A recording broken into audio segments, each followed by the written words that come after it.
Hello, good evening, नमस्कार। Welcome to Exampur. मैं अमित पांडे एक बार फिर से स्वागत करता हूं आपका अपने परिवार एग्जामपुर। हम हैं एग्जामपुर, कलम से क्रांति। और आज की अगर बात करते हैं तो विशेषतः आपको पता होगा कि हमने पिछले सेशन में बताया था कि मॉक टेस्ट करने वाले हैं, तो जल्दी से जल्दी हम क्या करेंगे, मॉक टेस्ट करेंगे। बिल्कुल किसी को तरसा नहीं रहे हैं, सीधी सी बात है। ये सारी चीजें क्या होती है, लिंक के ऊपर अपडेट होती है। मतलब यहाँ का जो लिंक होता है, जो क्लास का शेड्यूल होता है, उसको कहीं सेट किया जाता है, फिर उसे लाइव होता है। तो नेटवर्क ना होने के कारण वो विलंब हो रहा था। हम कभी ना अपनी क्लास को लेट करते हैं, इतना तो हमें पता है, ठीक है। हमारी पंक्चुअलिटी को देखना हो तो कभी रात की 9 बजे क्लास में आ जाओ। हर हाल में 9 बजे लाइव दिखेंगे, चाहे इधर से उधर हो जाए, ठीक है। तो इस क्लास में भी आपने अभी तक देखा होगा, कभी ना लेट करते, तो आज काहे लेट करेंगे।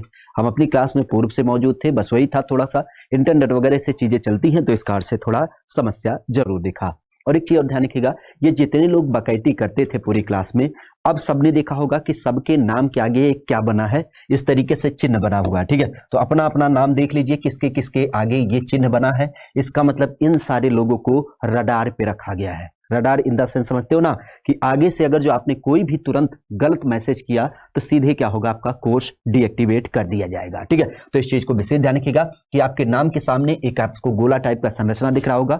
इसका मतलब आप खतरे वाली घंटी के आगे क्या हो चुके हैं, बढ़ चुके हैं। तो बकैती वाला मैसेज मत करिएगा, नहीं पता चले कि अगले ही दिन क्या हो जाए, आपका कोर्स डीएक्टिवेट हो जाए, ठीक है। तो चलिएगा, क्रम की शुरुआत करते हैं। हम विशेषतः आज की चर्चा करेंगे कुछ एक प्रमुख क्वेश्चनों के माध्यम से, जो कि हमने पीछे भी चर्चा किया था कि मॉक टेस्ट के आधार पे हम उनकी बात करेंगे, ठीक है। तो चलिएगा, विशेषतः एक एक बिंदुओं की शुरुआत करते हैं। पहला क्वेश्चन है कि सिंचाई के लिए, किसके लिए, हमारे यहाँ पे चूंकि आप भी जानते हैं सिंचाई व्यवस्था दुरुस्त करने के लिए एक कार्यालय खोला गया था। अब इस कार्यालय की जब बात करते हैं तो यह कार्यालय कहां पर खोला गया, ठीक है।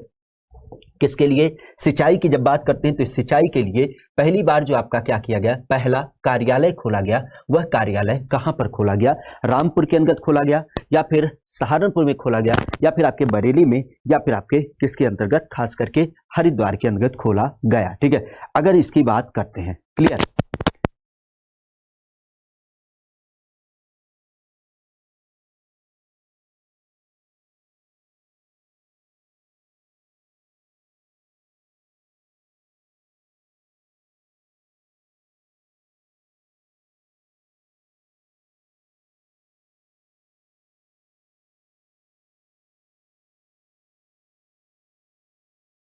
सिंचाई के लिए पहला कार्यालय कहां पर खोला गया, बरेली, रामपुर, हरिद्वार, या फिर आपके सहारनपुर। तो आप भी जानते हैं हमारे यहाँ पे अंग्रेजों के शासनकाल में ही क्या किया गया था, सहारनपुर के अंतर्गत, कहां पे, सहारनपुर की जब बात करते हैं, जो आपके उत्तर प्रदेश का सबसे उत्तरी जिला है, यहीं पर क्या किया गया था, सिंचाई के संबंध में पहला कार्यालय खोला गया था, ठीक है। तो सिंचाई की जब बात करते हैं तो सिंचाई के लिए जो पहला कार्यालय खोला गया वो कहां पे, तो ये ध्यान रखिएगा, सबसे उत्तरी जिला अर्थात सहारनपुर की जब बात करते हैं तो यहाँ पे इसको खोला गया था, क्लियर है। इस चीज को ध्यान रखिएगा। नेक्स्ट क्वेश्चन की बात कर रहा है कि पूर्वी यमुना नहर क्या है, आपके प्रदेश के अंतर्गत, आप भी जानते हैं पूर्वी यमुना नहर। इस पूर्वी यमुना नहर की जब बात करते हैं तो इस पूर्वी यमुना नहर का निर्माण किस एक वर्ष में किया गया, ठीक है। अर्थात किस वर्ष में हमारे प्रदेश में पूर्वी यमुना नहर का निर्माण किया गया। देखा जाए तो 1828 में, 1830 में, 1857 में, या फिर आपके 1885 में, ठीक है। पूर्वी यमुना नहर की जब बात करते हैं तो इसका सही जवाब क्या हो जाएगा, ठीक है। पूर्वी यमुना नहर की जब बात करते हैं तो इसका क्रम आपको देखने को मिलता है।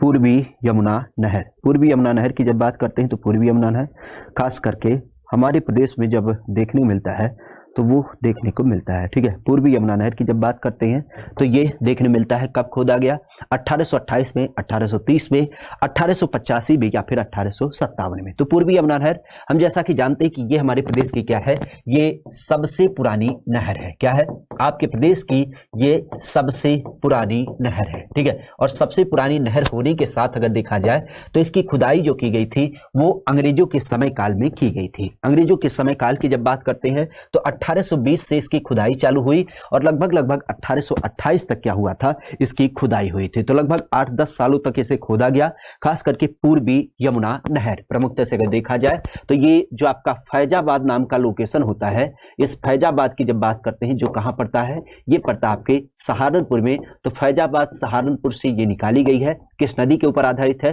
तो ये यमुना नदी के ऊपर आधारित है। किसके ऊपर?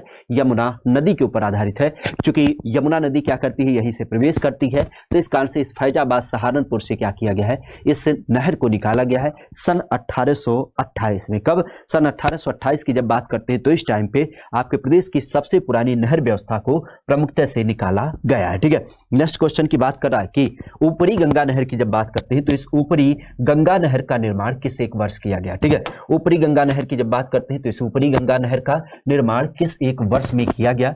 1830 में, 1845 में, 1828 में, या फिर आपके 1840 में। ठीक है, हमारे यहाँ पे खास करके जब हम बात करते हैं,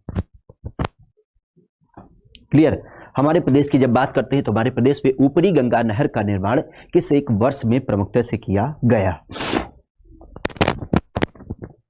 गंगा नहर की जब बात करते हैं तो इस गंगा नहर का निर्माण किस एक वर्ष में किया गया?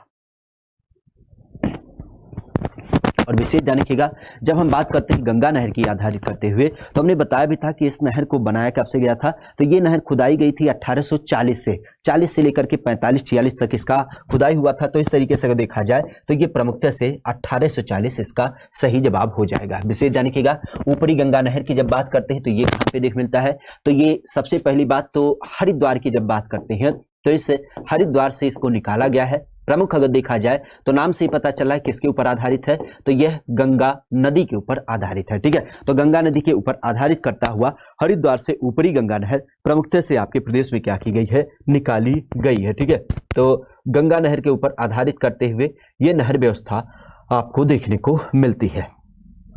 नेक्स्ट क्वेश्चन है आपके प्रदेश के अंतर्गत खास करके कि शारदा सहायक परियोजना की जब बात करते हैं तो यह शारदा सहायक परियोजना आपके उत्तर प्रदेश में किस एक वर्ष में शुरू की गई? क्या है? शारदा सहायक परियोजना। ठीक है, शारदा सहायक परियोजना की जब बात करते हैं तो यह किस एक वर्ष में शुरू की गई थी? यहाँ पे बता दें, यहाँ पे ऑप्शन थोड़ा सा आपका गड़बड़ हो गया है, क्योंकि शारदा सहायक परियोजना की जब बात करते हैं तो ये जो परियोजना चालू की गई थी ना तो 35 में, ना तो 73 में, ना तो 85 में, ना तो 47 में, इसको चालू किया गया था हमारे यहाँ पे सन 1969-70 में। कब?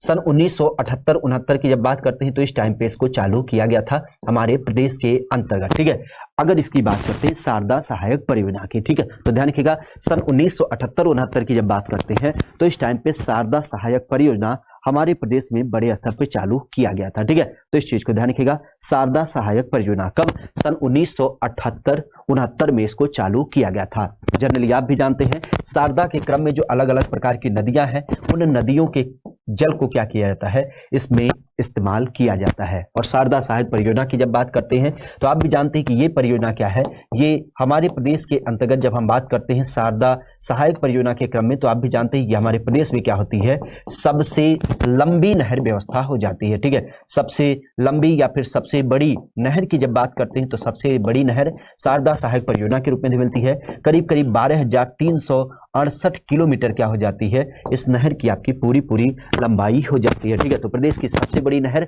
सन 1968-69 में क्या किया गया, यह आपको देखने को मिलता है। ठीक है, तो इस चीज को ध्यान रखिएगा। क्लियर? चलेगा। नेक्स्ट क्वेश्चन की बात करा कि ऊपरी गंगा नहर कहां से निकाली गई है। ठीक है, अगर हम बात करते हैं ऊपरी गंगा नहर तो ये कहां से निकाली गई है। अच्छा, ये क्वेश्चन पुनः रिपीट हो गया, तो पुनः एक बार बता दें कि ऊपरी गंगा नहर आप भी जानते हैं कि निकाली गई है आपके हरिद्वार से। ठीक है, हरिद्वार की जब बात करते हैं तो हरिद्वार से निकाला गया है। खास करके ध्यान रखिएगा, इस हरिद्वार में गंगा क्या करती है, मैदानी भाग में प्रवेश करती है और इसी मैदानी भाग से क्या किया गया है, इस नहर को निकाला गया है। ठीक है, तो ऊपरी गंगा नहर विशेषतः हरिद्वार से निकाली गई है। ठीक है, नेक्स्ट क्वेश्चन की बात करा कि मध्य गंगा नहर कहां से निकाली गई है। मध्य गंगा नहर की जब बात करते हैं तो ये कहां से निकाली गई है, हरिद्वार से, नरौरा से, रामपुर से या फिर आपके बिजनौर से। ठीक है, किसकी बात की जा रही है, हमारे यहाँ पे मध्य गंगा नहर, नाम से ही पता चल रहा है कि यह किस पे आधारित है, तो यह आपके गंगा नदी के ऊपर आधारित है। ठीक है, किसके ऊपर, गंगा नदी के ऊपर आधारित करते हुए ये आपका जो मध्य गंगा नहर है वो निकाला गया है, लेकिन कहां से निकाला गया है।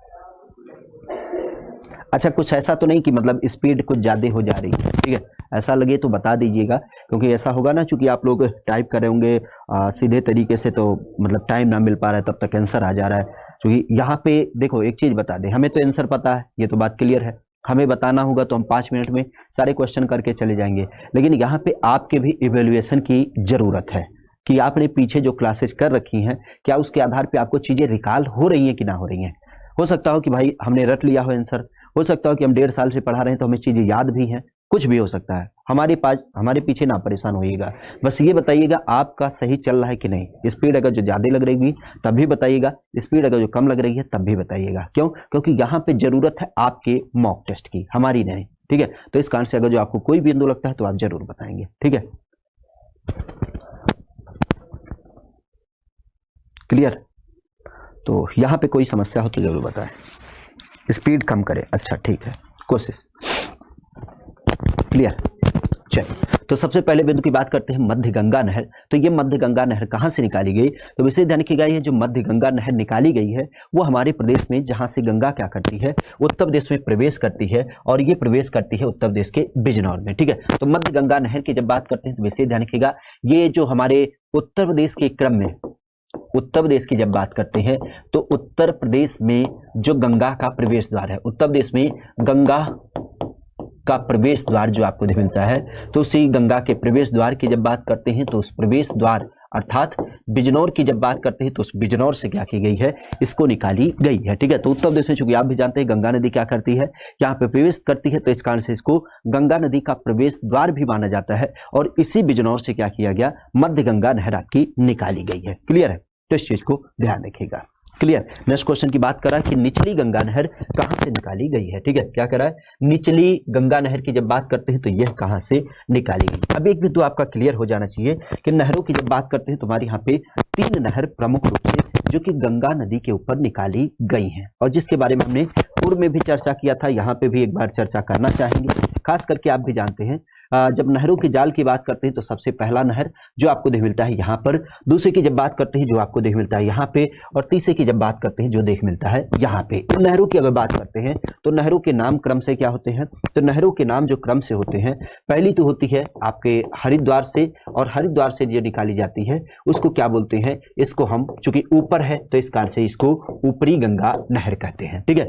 दूसरी हो जाती है नीचे, और निचले क्रम की जब बात करते हैं तो ये आपके कहां से निकाली जाती है, तो ये निकाली जाती है नरौरा जो बुलंदशहर में पड़ता है, वहां से आपको निचली गंगा नहर का संदर्भ देखने को मिलता है। और तीसरी की जब बात करते हैं, चूंकि ये बीच में है तो इस कारण से इसको मध्य गंगा नहर कहा जाता है। कहां से निकाली जाती है, तो जहां से गंगा नदी प्रवेश करती है वहां से निकाली जाती है, ठीक है। तो गंगा नदी के ऊपर आधारित करते हुए ये 3 नहर क्या हो जाते हैं, आपके काफी महत्वपूर्ण है, ठीक है।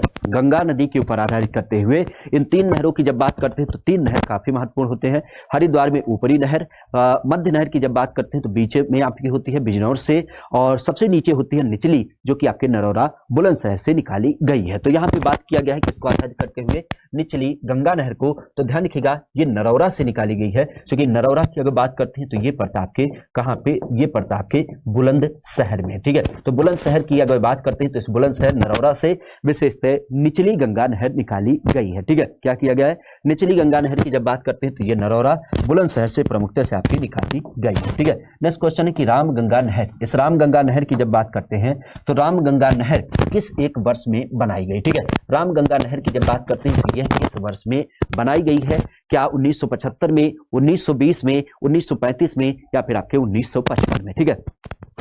तो राम गंगा नहर की जब बात करते हैं तो इसका सही जवाब क्या हो जाएगा, ठीक है। रामगंगा की अगर बात करते हैं तो विशेष ध्यान रखिएगा, सबसे पहला बिंदु ये किस पे आधारित है, तो यह आपके रामगंगा नदी पर आधारित है। क्या बोलते हैं, राम गंगा नदी की जब बात करते हैं तो उसके ऊपर आधारित है, और ये हमारे प्रदेश में आपको देखने को मिलता है। लेकिन इस नहर की जब बात करते हैं तो इसको कब निकाला गया, वॉइस कर रही है, वॉइस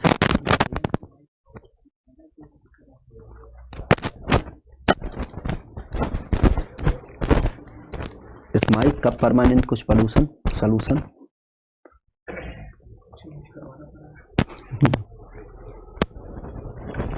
आवाज में उतनी कोई इशू ना होगी, क्लियर है, कोई ठीक है, परेशान मत हो, ठीक है। इसकी बात की जा रही है रामगंगा नहर, और रामगंगा नहर की जब बात करते हैं तो विशेषता आप भी जानते हैं कहां से निकलती है, तो आप भी जानते हैं एक जगह पड़ता है आपके उत्तराखंड में। उत्तराखंड की जब बात करते हैं तो इस उत्तराखंड की जब बात करते हैं तो आप जानते हैं एक जगह पड़ता है कालागढ़ नाम का, कौन सा, कालागढ़ नाम से एक जगह पड़ता है, और उसी कालागढ़ से क्या होती है, ये आपकी निकाली गई है, जहां पे क्या है, कालागढ़ नाम से एक आपका डैम या फिर आपका जो बांध है वो बनाया गया है। वहीं से चूंकि ये मैदानी भाग में प्रवेश करती है तो वहीं पे इस नहर को बनाया गया है। अगर इसकी बात करते हैं तो ये प्रमुखता से कब बनाई गई, तो ये आपके सन 1975 में बनाई गई थी। ठीक है, विशेष ध्यान रखिएगा। अगर जो नहीं याद होता है तो ध्यान रखिएगा, रामगंगा यानी कि खास करके आरुषि मैम का घर। ठीक है, तो आरुषि मैम के घर की जब बात करते हैं तो कालागैर डैम के पास पड़ता है। तो रामगंगा नहर उत्तराखंड, जहां से आपका क्या हो जाता है 1975 में ये आपके रामगंगा डैम का संबंध हो जाता है। ठीक है, चलेगा। नेक्स्ट क्वेश्चन की बात करते हैं कि आगरा नहर, इस आगरा नहर की जब बात करते हैं तो आगरा नहर किस एक स्थान से निकाली गई है। ठीक है, आगरा नहर की जब बात करते हैं तो ये आगरा नहर किस एक स्थान से निकाली गई है, सहारनपुर से, मथुरा से, आगरा से या फिर आपके ओखला से। ठीक है, किसकी बात की जा रही है, आगरा नहर। और हमने कई बार चर्चा किया है कि इस आगरा नहर की जब बात करते हैं तो ये सबसे पहला बिंदु आगरा नहर कहां से, तो ये निकाला गया है आपके यमुना नदी के ऊपर। किसके ऊपर, यमुना नदी की जब बात करते हैं तो उस यमुना नदी के ऊपर आधारित करके हुए निकाला गया है। और यहीं पर अगर देखा जाए तो एक चीज ध्यान रखिएगा। ठीक है, यहीं पर ध्यान रखिएगा, खास करके जब यमुना नहर की बात करते हैं, यमुना नदी के ऊपर अगर देखा जाए तो इसी क्रम में ध्यान रखिएगा, खास करके हमारे यहाँ पे एक बिंदु देख मिलता है। इस आगरा नहर की जब बात करते हैं तो आगरा नहर से क्या होता है, निकाली तो गई है हमारे उत्तर प्रदेश और दिल्ली के बॉर्डर से, लेकिन पीने का जो पानी उपलब्ध कराती है ये उपलब्ध कराती है आगरा शहर को। ठीक है, तो आगरा शहर को क्या करती है, ये पीने का पानी उपलब्ध कराती है और इसी कारण से इसको नाम दिया जाता है आगरा नहर। ठीक है, तो इसकी जब बात करते हैं तो इनका क्रम कैसे हो जाएगा, तो विशेष ध्यान रखिएगा, इनका क्रम जो हो जाता है आगरा नहर का वो आपको देख मिलता है, निकाली गई है ओखला नाम के प्लेस से। कहां से, अगर इसकी बात करते हैं तो ये ओखला नाम के प्लेस से निकाली गई है। कहां से, ओखला की जब बात करते हैं तो इस ओखला से प्रमुखता से आपके आगरा नहर को निकाला गया है, जो क्या करता है, आपके कह सकते हो कि प्रमुखता से जो आगरा शहर है उसको पीने का पानी उपलब्ध कराता है। किस नहर पे, किस नदी पर, तो ये यमुना नदी के ऊपर आधारित है। ठीक है, यमुना नदी की जब बात करते हैं तो वहां से इसका बिंदु आपको देखने को मिलता है। ठीक है, नेक्स्ट क्वेश्चन की बात कर रहा है कि पूर्वी यमुना नहर निकाली गई है। ठीक है, किसकी बात की जा रही है, पूर्वी यमुना नहर की जब बात करते हैं तो ये कहां से निकाली गई है, आपके यमुनोत्री से, फैजाबाद से, ओखला से या फिर इनमें से कोई नहीं। ठीक है, पूर्वी यमुना नहर। ठीक है, पूर्वी यमुना नहर की जब बात करते हैं तो इसका सही जवाब क्या होगा, खास करके पूर्वी यमुना नहर जो आपके प्रदेश में निकाली गई है यमुनोत्री से, फैजाबाद से, ओखला से या फिर इनमें से कोई नहीं। पूर्वी यमुना नहर नाम से ही पता चल रहा है, क्योंकि ये किस पे निकाली गई होगी, तो ये आपके यमुना नदी के ऊपर आधारित है। किसके ऊपर, यमुना नदी के ऊपर आधारित करके निकाली गई है। हमने अभी चर्चा किया कि ये हमारे प्रदेश की क्या हो जाती है, ये सबसे पुरानी नहर व्यवस्था हो जाती है। कौन सी, ये सबसे पुरानी नहर व्यवस्था हो जाती है।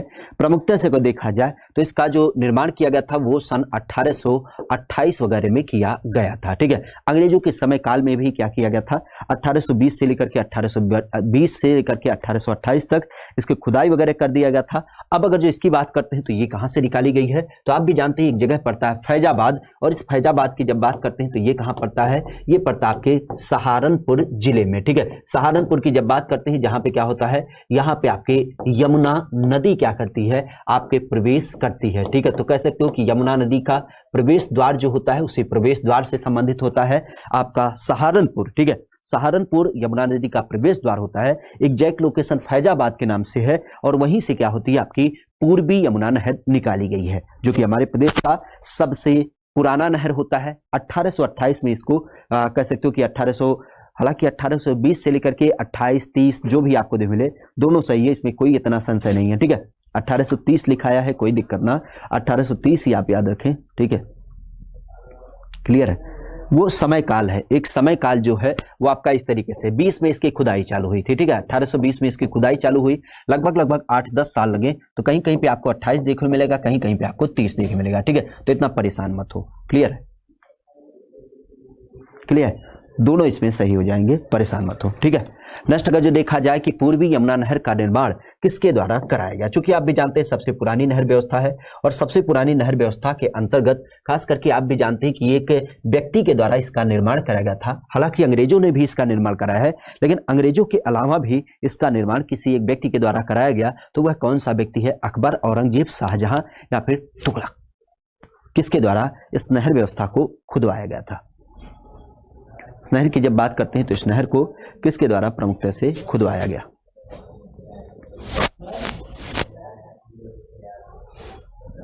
का कोई दिक्कत आ रही है का? कोई समस्या आ रही है? बताएं। अरे मान लिए भैया 1830 होगा, परेशान काहे हो रहे हो? चिल करो, आंसर करो।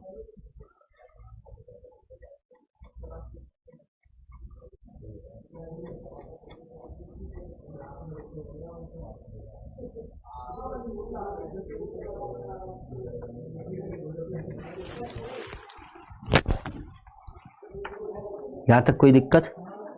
पूर्वी यमुना नहर का निर्माण, और पूर्वी यमुना नहर की जब बात करते हैं, तुमने पीछे भी चर्चा किया था, एक मुगल बादशाह के द्वारा इसका निर्माण किया गया था। और मुगल बादशाह की जब बात करते हैं तो उनका नाम होता है शाहजहां। ठीक है, शाहजहां की जब बात करते हैं तो मुगल बादशाह शाहजहां के द्वारा इसको पहले भी निर्मित करा दिया गया था। ठीक है, अगर जो इसकी बात करते हैं तो ये बहुत पहले निर्मित कर दिया गया था। हालांकि बाद में अंग्रेजों ने क्या किया है, अंग्रेजों ने इसमें मॉडिफिकेशन केवल कर दिया था। ठीक है, अंग्रेजों ने इस पे क्या किया, अंग्रेजों की अगर बात करते हैं तो अंग्रेजों ने किस पे थोड़ा सा मॉडिफिकेशन किया। जैसे मान लेते हैं ये पहले से नहर व्यवस्था खुद ही थी, इसमें जाल वगैरह आ गए, तो फिर इसने क्या किया, अंग्रेजों ने बोला आहा साफ कर देते हैं। ठीक है, तो ये नई नहर व्यवस्था हो गई। तो इस कारण से कह सकते हो पहले अंग्रेजों के शासनकाल से पहले हमारे यहाँ पे मुगलों के द्वारा क्या किया गया था, इसको पहले भी खोद गया था।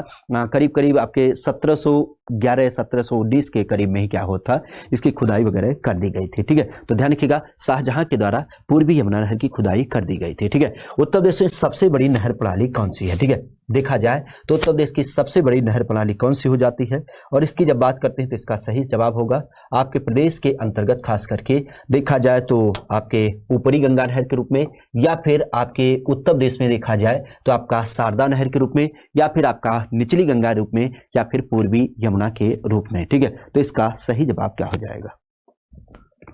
उत्तर प्रदेश के अंतर्गत खास करके सबसे बड़ी नहर प्रणाली है,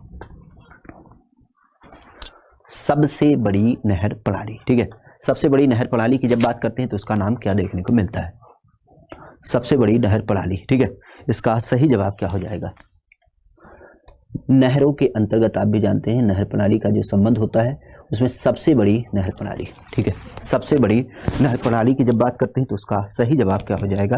क्योंकि आप भी जानते हैं नहर प्रणाली इन द सेंस हमने कई बार चर्चा किया है कि इस नहर प्रणाली का जो संबंध होता है वो किसके रूप में हो जाता है। तो हमने बताया भी था कि ये जो शारदा सहायक परियोजना, खास करके शारदा नहर की जब बात करते हैं तो यही हमारे प्रदेश की सबसे बड़ी नहर प्रणाली हो जाती है। 12,368 किलोमीटर क्या हो जाती है, इसकी पूरी लंबाई है। हालांकि ध्यान रखिएगा, अगर यही पर अब क्वेश्चन का स्वरूप बदल जाएगा, क्यों? क्योंकि अभी आपने सुना है देश की सबसे बड़ी नहर व्यवस्था। ठीक है, देश की अब तक की क्या है, सबसे बड़ी एकल नहर आपको देखने मिलता है।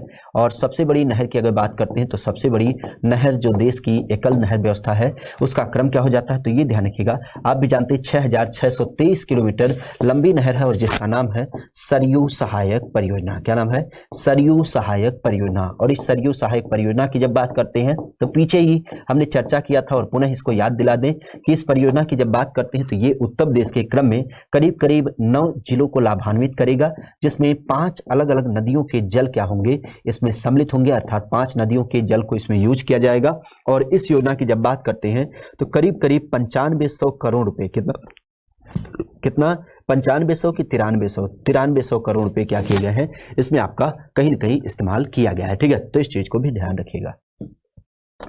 क्लियर? तो इस चीज को ध्यान रखिएगा, 9,500 करोड़ है। ठीक है, इतने रुपए क्या किए गए हैं, इसमें लगाए गए हैं। ठीक है, तो देश की सबसे बड़ी नहर है। सबसे बड़ी कैसे हो गई है, तो ये सिंगल नहर है। सरयू शारदा सहायक की जब बात करते हैं तो हमने कई बार बताया कि शारदा नहर बहुत लंबी ना है, इसके जो ब्रांचेज हैं वो क्या है, इसके कई सारे फैले हुए हैं। ठीक है, तो इस कारण से ये नहर काफी लंबी हो जाती है। जबकि ये जो आपकी नहर बनी है वो एक सिंगल नहर है। हालांकि इसमें कई सारी नहरों को ऐड किया गया है, लेकिन एक तरीके से कह सकते हैं एक सिंगल नहर एक लंबाई में है। ठीक है, तो इस कारण से इसका नाम देखने मिलता है। नेक्स्ट क्वेश्चन कह रहा है कि शारदा सहायक परियोजना की जब बात करते हैं तो अब जो हमारे देश की सबसे बड़ी नहर व्यवस्था है उसकी अगर बात करते हैं उत्तर प्रदेश के क्रम में, तो शारदा सहायक परियोजना में किस एक नदी का पानी इस्तेमाल किया जाता है? क्योंकि आप भी जानते हैं ये क्या हो जाती है, पानी हो गई, तो पानी हो गई तो जाहिर सी बात है किस एक नदी का पानी या फिर जल इसमें प्रयोग किया गया, गंगा का, यमुना का, घाघरा का, या फिर आपके राप्ती का। ठीक है, तो किस नदी का पानी यहाँ पर प्रयोग किया गया? नदियों के क्रम में किसी एक नदी के पानी का इस्तेमाल बड़े स्तर पर इसको किया गया, खास करके जब हम बात करते हैं शारदा सहायक परियोजना। जैसा कि आप भी जानते हैं, शारदा सहायक परियोजना की जब बात करते हैं तो ये हमारे प्रदेश की क्या हो जाती है, ये हमारे प्रदेश की सबसे बड़ी नहर परियोजना क्या होती है, सबसे बड़ी नहर परियोजना। ठीक है, सबसे बड़ी नहर परियोजना हो जाती है। और अगर इसकी बात करते हैं तो करीब करीब इतना 12,368 किलोमीटर क्या हो जाती है, इसकी लंबाई हो जाती है। और इसमें जो पानी इस्तेमाल किया गया है वो ध्यान रखिएगा, ये आपके घाघरा नदी का पानी, किसका, घाघरा नदी की जब बात करते हैं तो इस घाघरा नदी का पानी इसमें इस्तेमाल किया गया है। चूंकि आप भी जानते हैं हमारे यहाँ पे घाघरा नदी का क्रम खास करके, हालांकि अब तो घाघरा नदी को नहीं, लेकिन पुराने समय में हमारे यहाँ पे जो सरयू नदी थी जो अयोध्या के किनारे बसी है, अयोध्या की अगर बात करते हैं तो अयोध्या के किनारे सरयू का क्रम देख मिलता है। और इसी क्रम में देखा जाए तो कह सकते हैं सरयू का ही पुराना नाम घाघरा आपको देख मिलता है। ठीक है, घाघरा घाट वगैरह आप अक्सर सुने होंगे। ठीक है, नेक्स्ट क्वेश्चन की बात करा कि गंडक नहर परियोजना, अगर इसकी बात करते हैं तो यह किन दो राज्यों के बीच प्रमुख रूप से फैली हुई है। ठीक है, गंडक नहर परियोजना की जब बात करते हैं तो यह किन दो राज्यों के बीच फैली हुई है। ठीक है, दो राज्यों के बीच फैली हुई है। देखा जाए तो इसका नाम क्या हो जाएगा, गंडक नहर परियोजना। गंडक नहर परियोजना की जब बात करते हैं तो इसका सही जवाब क्या हो जाएगा, खास करके जब बात करते हैं उत्तर प्रदेश और मध्य प्रदेश, उत्तर प्रदेश और बिहार, उत्तर प्रदेश और राजस्थान, उत्तर प्रदेश और छत्तीसगढ़। ठीक है, नींद आ रही है, बिल्कुल समय गंवाने की जरूरत नहीं है, क्योंकि समय गंवाएंगे तो आप भी क्या हो जाएंगे, नुकसान में हो जाएंगे। तो इस कारण से क्या करें, आप जल्दी से जल्दी तुरंत रजाई ओढ़ करके सो जाएं। ठीक है, क्योंकि रजाई ओढ़ के सोने का अलग ही मजा है। ठीक है, किसकी बात की जा रही है, हमारे प्रदेश की जब बात करते हैं तो हमारे प्रदेश के अंतर्गत खास करके किसकी बात की जा रही है, हम बात कर रहे हैं किसका, आपके प्रदेश के अंतर्गत खास करके क्रम के रूप में अगर जो देखा जाए तो क्रम के रूप में विशेषतः किसकी बात की जा रही है, आपके प्रदेश के अंतर्गत खासा जब हम बात करते हैं किसको, गंडक नहर परियोजना। तो गंडक नहर परियोजना विशेष ध्यान रखिएगा। इस गंडक की जब बात करते हैं तो गंडक नहर परियोजना जो आपकी फैली है, चूंकि आप भी जानते हैं गंडक नदी क्या होती है, ये निकलती है आपके नेपाल से। कहां से, नेपाल की जब बात करते हैं तो वहां से निकलती है। हालांकि मैदानी भाग में जब ये चलती है तो उस टाइम पे इसको नारायणी नाम देते हैं, और जब ऊपर चलती है तो इसको नाम शालिग्रामी दिया जाता है। ठीक, इसके दो नाम होते हैं, नारायणी और फिर आपके शालिग्रामी। लेकिन इसकी जब बात करते हैं, जब ये प्रदेश में प्रवेश करती है आपके मैदानी भाग में, तो मैदानी भाग में मुख्य रूप से प्रवेश करने के बाद इसका नाम क्या हो जाता है, गंडक आपका हो जाता है। प्रमुखता से अगर देखा जाए तो इसी गंडक के ऊपर आधारित करते हुए, चूंकि हमारे उत्तर प्रदेश की अगर बात करते हैं तो उत्तर प्रदेश के दो जिले खास करके, एक तो होता है आपका कुशीनगर और एक की अगर बात करते हैं तो एक आपका हो जाता है महाराजगंज। तो ये जिले क्या होते हैं, इस नदी के किनारे पड़ते हैं। तो इस कारण से इसके बाद हालांकि बिहार में चला जाता है। तो इस कारण से आप कह सकते हैं कि उत्तर प्रदेश और बिहार राज्य की जब बात करते हैं तो नेपाल के साथ मिल करके इन्होंने एक परियोजना लॉन्च की है जो आपके क्या हो जाती है, उत्तर प्रदेश और बिहार के बीच आपको देखने को मिलती है। ठीक है, नेक्स्ट क्वेश्चन की बात करा कि सरयू नहर का निर्माण, अगर जो इसकी बात करते हैं तो सरयू नहर का निर्माण किस एक नदी पर किया गया है, घाघरा नदी के ऊपर किया गया है, शारदा नदी के ऊपर किया गया है, बेतवा नदी के ऊपर किया गया है, या फिर आपके केन नदी के ऊपर किया गया है। ठीक है, किसकी बात की जा रही है, हमारे यहाँ पे जब हम सरयू नहर की बात करते हैं तो सरयू नहर का निर्माण किस एक नदी के ऊपर विशेषतः किया गया है। ठीक है, किसकी बात की जा रही है, सरयू नहर की जब बात करते हैं तो ये सरयू नहर किस एक नदी के ऊपर निर्मित किया गया है। ठीक है, सरयू नहर की जब बात करते हैं तो सरयू नहर किस एक नदी के ऊपर निर्मित किया गया है। ठीक है, सरयू नहर, सरयू नहर की जब बात करते हैं तो ये सरयू नहर किस एक नदी के ऊपर निर्मित की गई है। ठीक है, किस एक नदी के ऊपर प्रमुखता से निर्मित की गई है, सरयू नहर। ठीक है, और इस सरयू नहर की जब बात करते हैं तो विशेष ध्यान रखिएगा, सरयू नहर में जो पानी आपका इस्तेमाल किया गया, चूंकि अभी हमने चर्चा किया कि सरयू का जो नाम है वो क्या होता है, घाघरा के नाम से देख मिलता है। ठीक है, तो घाघरा की जब बात करते हैं तो घाघरा नदी का पानी इसमें बड़े स्तर पर इस्तेमाल किया गया है। ठीक है, सरयू को विशेष ध्यान रखिएगा, क्योंकि विश्व प्रसिद्ध जब हम भगवान राम के नगरी की बात करते हैं अयोध्या, तो अयोध्या नगरी क्या है, इसी के किनारे आपको देखने को मिलता है। ठीक है, तो अयोध्या की जब बात करते हैं तो अयोध्या इस सरयू नहर के क्रम में आपको सरयू नदी के किनारे देख मिलता है, खास करके घाघरा नदी के किनारे स्थित है। ठीक है, नेक्स्ट क्वेश्चन की बात करा कि रानी लक्ष्मीबाई बांध क्या है, रानी लक्ष्मीबाई बांध के नाम की अगर बात करते हैं तो रानी लक्ष्मीबाई के नाम से एक जो आपका बांध बनाया गया है वो आपके किस शहर में प्रमुखता से देखने को मिलता है। ठीक है, रानी लक्ष्मीबाई के नाम से जो खास करके आपका एक बांध बनाया गया है, तो यह बांध आपको कहां पर देखने को मिलता है। ठीक है, रानी लक्ष्मीबाई के नाम से जो आपका विशेषतः एक बांध बनाया गया है, इस बांध की अगर बात करते हैं तो यह बांध आपको कहां पर देखने को मिलता है। ठीक है, रानी लक्ष्मीबाई के नाम से। ठीक है, रानी लक्ष्मीबाई के नाम से जो आपका एक बांध बनाया गया है, इस बांध की जब बात करते हैं तो इसकी संकल्पना आपको देख मिलती है। ठीक है, रानी लक्ष्मीबाई बांध, अगर जो इसकी बात करते हैं तो यह किस नदी पर बनाई गई है। ठीक है, रानी लक्ष्मीबाई के नाम से जो एक बांध है वो आपकी किस नदी पर प्रमुखता से बनाई गई है। तो आप भी जानते हैं रानी लक्ष्मीबाई के नाम से सम्मान में जो ये बांध है, इसका पुराना नाम क्या है? तो इसका पुराना नाम है माता टीला बांध। क्या बोलते हैं इसको? माता टीला बांध बोला जाता है। और इस माता टीला बांध की जब बात करते हैं तो ये प्रमुखता से आप भी जानते हैं आपके बेतवा नदी पर। कहां पे? बेतवा नदी की जब बात करते हैं तो उस बेतवा नदी में, खास करके झांसी की जब बात करते हैं तो झांसी में इसका निर्माण किया गया है। ठीक है, तो झांसी की जब बात करते हैं तो झांसी में बेतवा नदी पर रानी लक्ष्मीबाई बांध प्रमुखता से आपका बनाया गया है। ठीक है, चलिएगा नेक्स्ट क्वेश्चन की बात करा कि रिहंद घाटी योजना। इस रिहंद घाटी योजना की जब बात करते हैं तो उसका संबंध किससे आपको देखने को मिलता है? किसका नाम है? रिहंद घाटी योजना। इस रिहंद घाटी योजना की जब बात करते हैं तो उसका संबंध किससे है? पिपरी से, पन्ना से, झांसी से, या फिर आपके हमीरपुर से। ठीक है, नवीन कह रहे हैं कि सर ये सब कब पढ़ाया?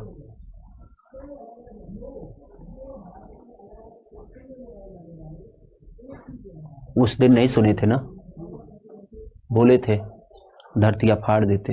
हद है, कब तक कैसे बोलना पड़ेगा? कम से कम एक बार तो हमारी सुन लेते। फाड़ दो धरतियां, चले जाए, नहीं रहना इस समाज में। कब पढ़ाए थे? देख रहे हो, कब पढ़ाए थे? फाड़ दो, एक बार फाड़ दो, हम चले जाए, फिर निकलेंगे नहीं, ये पक्का है, प्रॉमिस। इसके बाद कभी ना आएंगे, पूरी तरीके से चले जाएंगे।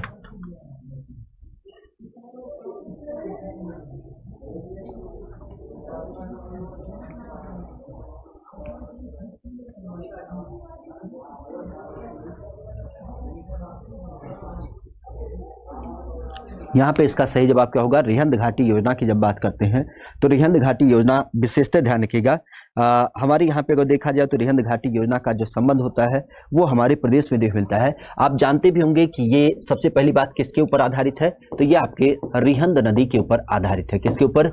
रिहंद नदी की जब बात करते हैं तो इस रिहंद नदी के ऊपर आधारित देखने मिलता है। साथ ही साथ देखा जाए तो यहीं पे ध्यान रखिएगा, इस रिहंद घाटी परियोजना को ही हम कभी कभी, चूंकि रिहंद बांध इसके ऊपर बनाया गया है। किसके ऊपर? इसके ऊपर रिहंद बांध बनाया गया है। इसके अलावा आप भी जानते हैं खास करके रिहंद सागर की जब बात करते हैं तो ये आपको देख मिलता है।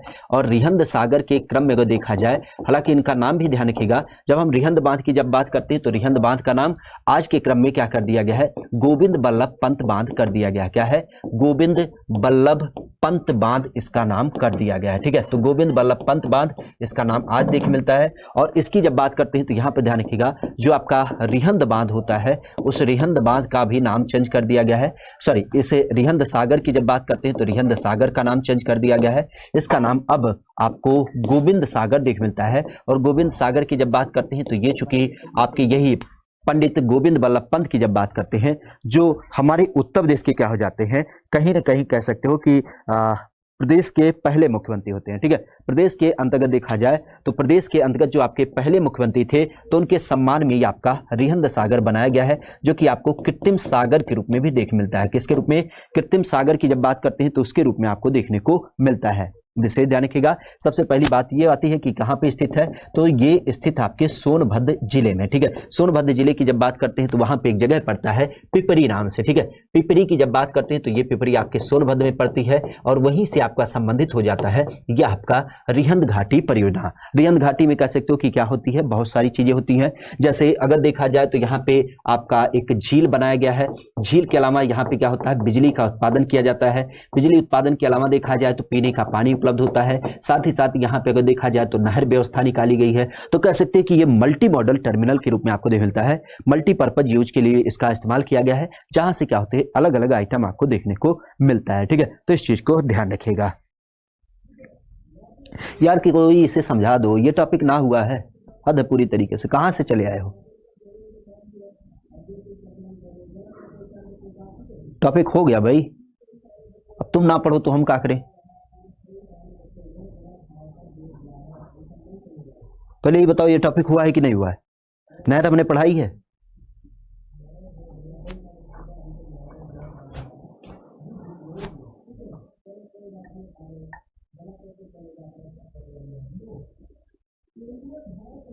तुम ना क्लास में आओ, तुम ना पढ़ो तो फिर हमारी गलती है। हद है पूरी तरीके से।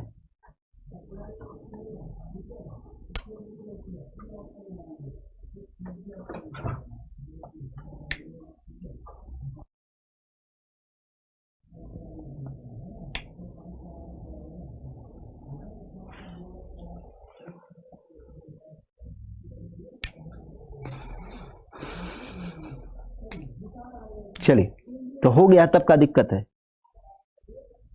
नया एडमिशन है तो फिर हम क्या करें, तब उनके लिए जीरो लेवल से थोड़ी चालू करेंगे। उन्हें खुद सोचना चाहिए कि वो अगर जो पुराने क्लासेस को ना देख के बैठे हैं तो फिर उनकी कमी है। अब बताओ, नया एडमिशन के लिए हम क्या करें? उसमें तो आपकी भरपाई होती है कि जो आप लेट जुड़ते हैं तो पिछली क्लासेस को कंप्लीट करिए, ठीक है।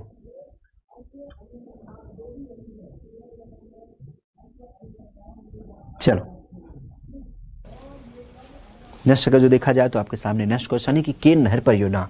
इस केन नहर परियोजना की जब बात करते हैं तो ये केन नहर परियोजना किन दो राज्यों के बीच आपकी चालू की गई है, ठीक है। केन नहर परियोजना विशेषतः ध्यान की अभी काफी चर्चा में था, क्यों? क्योंकि केन नहर परियोजना की जब बात करते हैं तो यह कह सकते हैं कि देश की ऐसी परियोजना हो गई है, ठीक है। केन नहर परियोजना की जब बात करते हैं तो ये देश की ऐसी परियोजना हो गई है जिसने क्या किया है, पहली बार नदी जोड़ो परियोजना का भी एक लक्ष्य हासिल किया है, ठीक है। तो केन नहर परियोजना की जब बात करते हैं तो यह किन दो राज्यों के मध्य आपकी शुरू की गई है? क्योंकि आप भी जानते हैं इसके ऊपर आधारित करते हुए अभी एक आपने नाम सुना होगा, केन बेतवा लिंक परियोजना। किसका नाम? केन बेतवा लिंक परियोजना। इन दो नदियों को क्या जोड़ना था? कहीं न कहीं इसमें जोड़ना था, जिसमें केन नदी जो आपके मध्य प्रदेश की है और जो आपके बेतवा नदी खास करके जो उत्तर प्रदेश आपके उत्तर प्रदेश के झांसी ललितपुर लोकेशन में पड़ती है, तो इसमें एमपी और यूपी की क्या होंगे, दो नदियों का पानी विशेषतः जोड़ करके पहुंचाया जाएगा। खास करके अगर देखा जाए तो क्या होगा, केन नदी का पानी बेतवा नदी में पहुंचाया जाएगा, जिससे क्या होगी, ये सिंचाई व्यवस्था देखने मिलेगी, ठीक है। तो ध्यान रखिएगा, इस तरीके से कह सकते हो कि आपकी क्या हो गई है, देश की पहली नदी जोड़ी परियोजना है। और इस नदी जोड़ो परियोजना को क्या किया गया है, सरकार के द्वारा मान्यता भी मिल चुकी है, ठीक है। तो देश की पहली नदी जोड़ो परियोजना, जिसके अंतर्गत क्या हो गया, यहाँ पे कहीं न कहीं कह सकते हो कि केन नहर परियोजना का लाभ मिला है। अब अगर जो इसकी बात करते हैं तो ये किसके बीच, तो जाहिर सी बात है ये उत्तर प्रदेश और मध्य प्रदेश के बीच में। किसके रूप में? उत्तर प्रदेश और मध्य प्रदेश की जब बात करते हैं तो उत्तर प्रदेश और मध्य प्रदेश के बीच ये प्रमुखता से आपकी परियोजना लॉन्च की गई है, ठीक है। नेक्स्ट क्वेश्चन है कि राजघाट बांध। इस राजघाट बांध की जब बात करते हैं तो यह किस नदी के ऊपर बनाया गया है?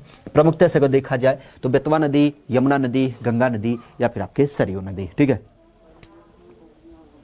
ठीक है, इसकी जब बात करते हैं तो इसका सही जवाब क्या होगा कि हमारे प्रदेश की जब बात करते हैं, ठीक है, हमारे प्रदेश की जब बात करते हैं तो हमारे प्रदेश के अंतर्गत, ठीक है, हमारे प्रदेश के अंतर्गत खास करके जब हम बात करते हैं किसका नाम, आपके प्रदेश के अंतर्गत, ठीक है,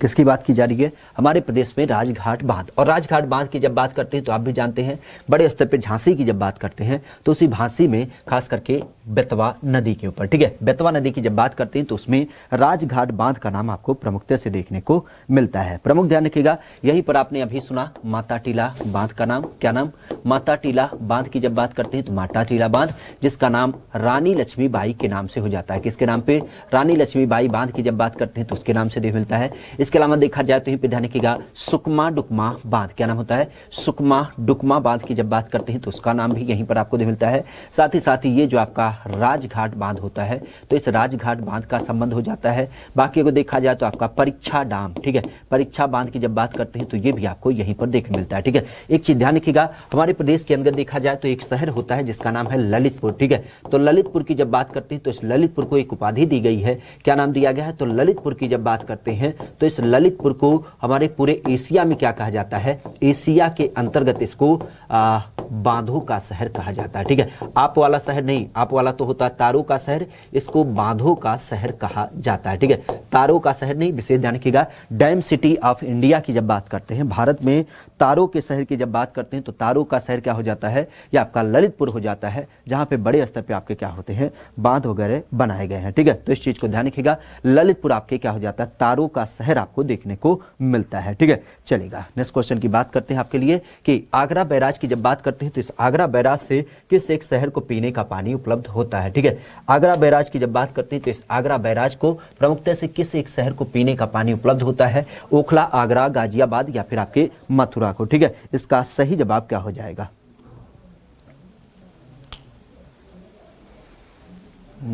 भगवान हो, गुरुजी नए स्टूडेंट है, क्या बताएं, पढ़ा रहे हैं, आपको नहीं पता चल रहा है, क्या ही बताया जाए।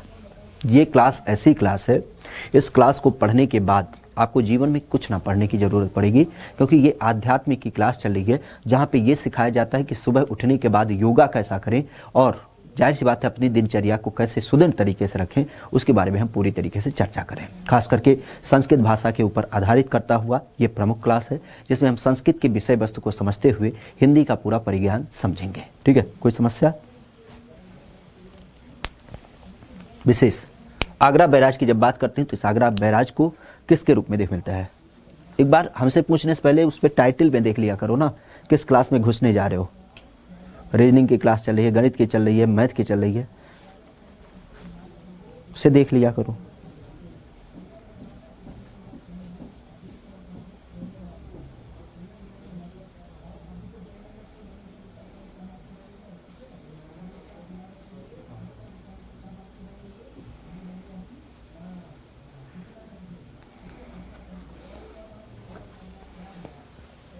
और यहाँ पे को देखा जाए तो इसका क्रम विशेष ध्यान रखिएगा। हमारे प्रदेश की जब बात करते हैं आगरा बैराज, तो आगरा बैराज को पीने का पानी जो उपलब्ध होता है, आप भी जानते हैं आपके किसको, आपका जो आगरा शहर है, इस आगरा शहर को हमने पीछे ही बताया था कि ये निकाली गई है कहाँ से, ओखला से। ठीक है, कहाँ से निकाली गई है, ओखला नाम के शहर से निकाली गई है, यमुना नदी के ऊपर आधारित करते हुए। ठीक है, यमुना नदी के ऊपर आधारित करते हुए ओखला से निकाली गई है, जो क्या करती है, ये प्रमुखता से आपके आगरा शहर को पानी पीने का उपलब्ध कराता है। ठीक है, आगरा बैराज इसी कार से नाम पड़ा है। ठीक है, नेक्स्ट क्वेश्चन है कि लवकुश बैराज, इस लवकुश बैराज की जब बात करते हैं तो लवकुश बैराज किस एक शहर के समीप आपको देख मिलता है। ठीक है, किसकी बात की जा रही है, लवकुश बैराज की जब बात करते हैं तो यह किस शहर के समीप होता है, झांसी के, मथुरा के, आगरा के या फिर आपके कानपुर के। ठीक है, इसका सही जवाब क्या हो जाएगा, क्लियर। हमारे प्रदेश की जब बात करते हैं तो हमारे प्रदेश के अंतर्गत खास करके लवकुश बैराज किस एक नगर के किनारे स्थित है। ठीक है, लवकुश बैराज की जब बात करते हैं तो इसका संबंध किस एक शहर से हो जाता है, झांसी, आगरा, कानपुर या फिर आपके मथुरा से। ठीक है,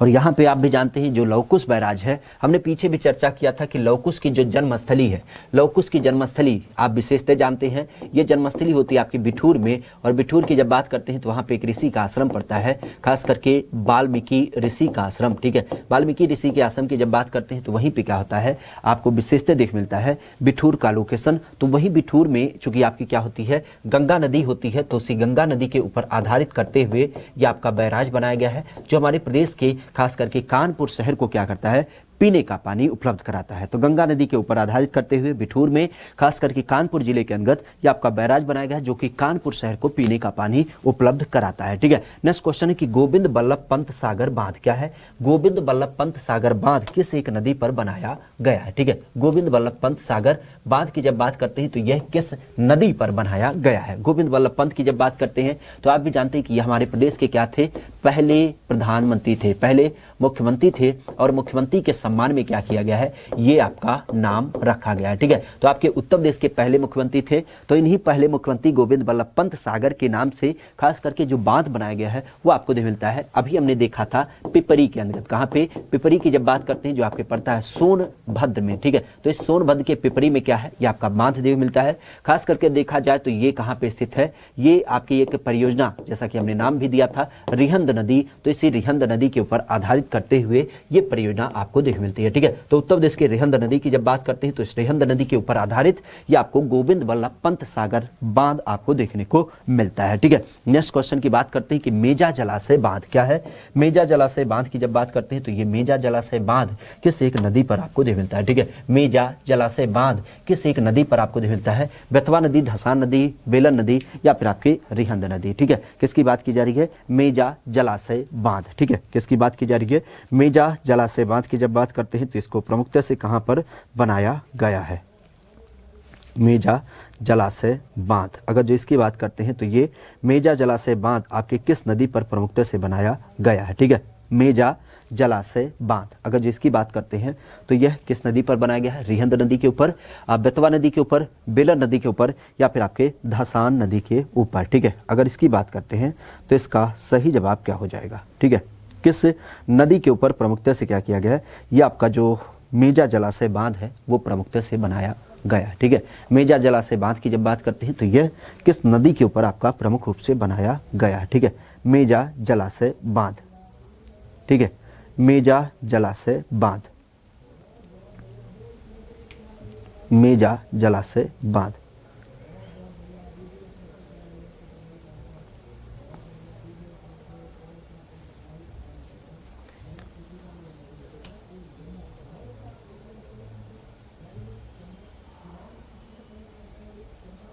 और मेजा जलाशय बांध की जब बात करते हैं तो विशेष ध्यान रखिएगा ये हमारे यहाँ पे कहाँ पे देखने मिलती है। तो आप भी जानते हैं कि जो आपका मिर्जापुर सोनभद्र का लोकेशन है, कौन सा, मिर्जापुर सोनभद्र लोकेशन की जब बात करते हैं तो वहीं पे आपको किस नदी के ऊपर देख मिलता है, तो ये प्रमुखता से आपके इसी रिहंद नदी के ऊपर देख मिलता है। ठीक है, रिहंद नदी की जब बात करते हैं तो ये प्रमुखता से आपके इसी मिर्जापुर सोनभद्र की जब बात करते हैं तो उसी लोकेशन में प्रमुखता से स्थित है। हालांकि यहीं पे आप जानते हैं कि प्रमुखता से जो आपका जिरगो जलाशय वगैरह है वो भी आपको देखने को मिलता है। ठीक है, तो जिरगो जलाशय वगैरह की जब बात करते हैं तो वो भी प्रमुखता से यहाँ पे आपको मिलता है। तो इसी रिहंद नदी के ऊपर आधारित करता हुआ ये आपका क्या हो जाता है, ये आपको प्रमुख रूप से क्या हो जाता है, कहीं न कहीं कह सकते हो कि आपका मेजा जलाशय बांध भी देखने को मिलता है। ठीक है, नेक्स्ट क्वेश्चन है कि भूमिगत जल, इस भूमिगत जल की जब बात करते हैं तो भूमिगत जल का सबसे ज्यादा दोहन कौन करता है। ठीक है, भूमिगत जल की जब बात करते हैं तो सबसे ज्यादा दोहन कौन सा जिला करता है। ठीक है, यहाँ ध्यान रखिएगा, यहाँ पे जिले की बात की गई है, चूंकि आप भी जानते हैं इसके ऊपर आधारित 3 क्वेश्चन बनता है। पहला होता है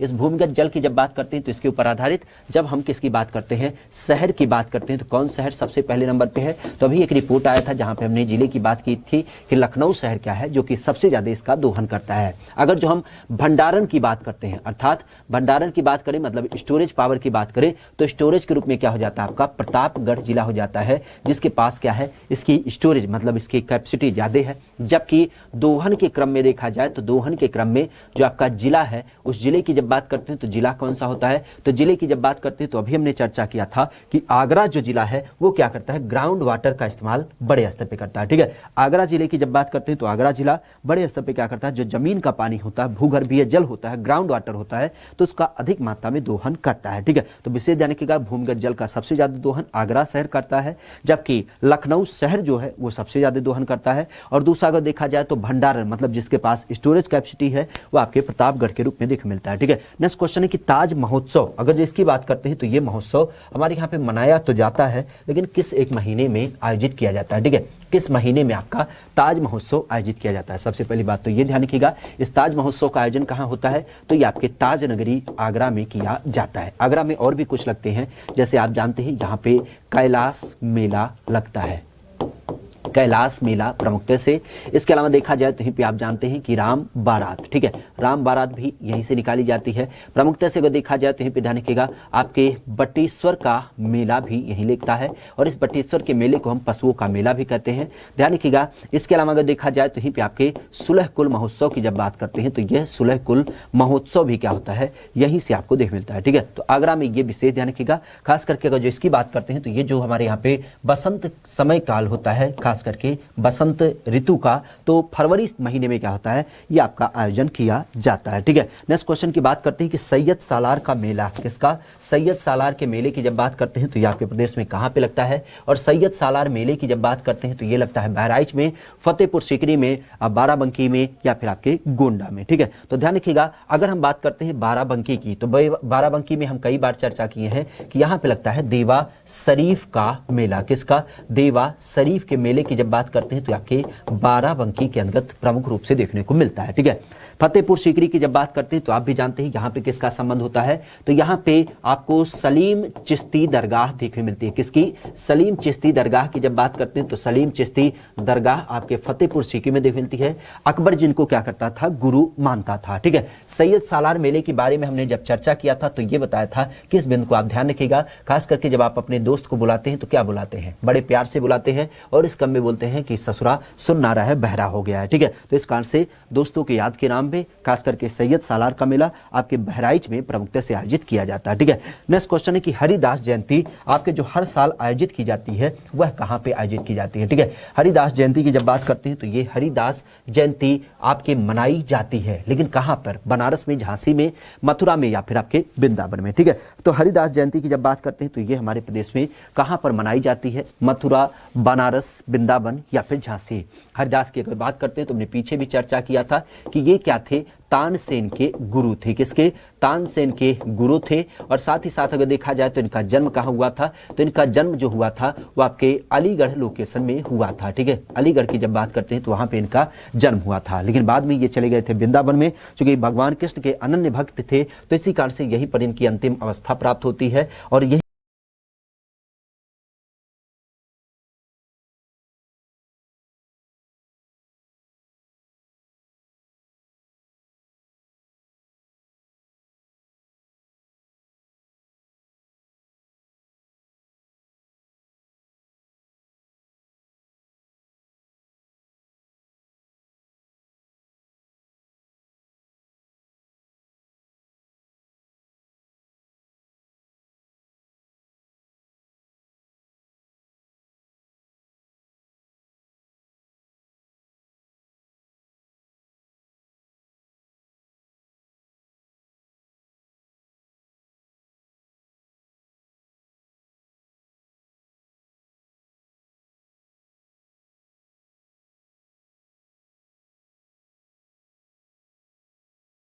में लगता है, हरिदास जयंती वृंदावन में लगती है, और नवचंदी का मेला आपके मेरठ में लगता है। तो बिल्कुल इसका सही जवाब हो गया, जवाब क्या होगा, 3, 3 के बाद 1, 1 के बाद 4, और फिर आपका 2। तो इस तरीके से 3 1 4 2। ठीक है, तो 3 1 4 2 की जब बात करते हैं तो ये कहीं ऑप्शन में है 3 1 4 2। ठीक है, 3 1 4 2 की जब बात करते हैं तो ये बिल्कुल आपका डी वाला जो ऑप्शन है वही क्या हो जाएगा, सही हो जाएगा। ठीक है, तो डी वाला इसका सही जवाब हो जाएगा, जहां पे बटेश्वर आगरा से संबंधित हो जाएगा। हरिदास जयंती की जब बात करते हैं तो ये आपका कहां से, ये आपके वृंदावन से संबंधित हो जाएगा, देवा शरीफ का बाराबंकी से, और नवचंदी का आपका मेरठ से। ठीक है, तो इस तरीके से आपका 3 1 2 4। ठीक है, 3 1 4 2 इसका सही जवाब। ठीक है, नेक्स्ट क्वेश्चन है कि आपके प्रदेश में जो हम दो धर्मों के प्रतीक की बात करते हैं, हिंदू मुस्लिम एकता का। ठीक है, हिंदू मुस्लिम एकता की जब बात करते हैं तो हिंदू मुस्लिम एकता का प्रतीक जिसका नाम होता है सुलह कुल उत्सव, इस सुलह कुल उत्सव की जब बात करते हैं तो इसका आयोजन आपके प्रदेश में कहां पर किया जाता है। ठीक है, सुलह कुल उत्सव की जब बात करते हैं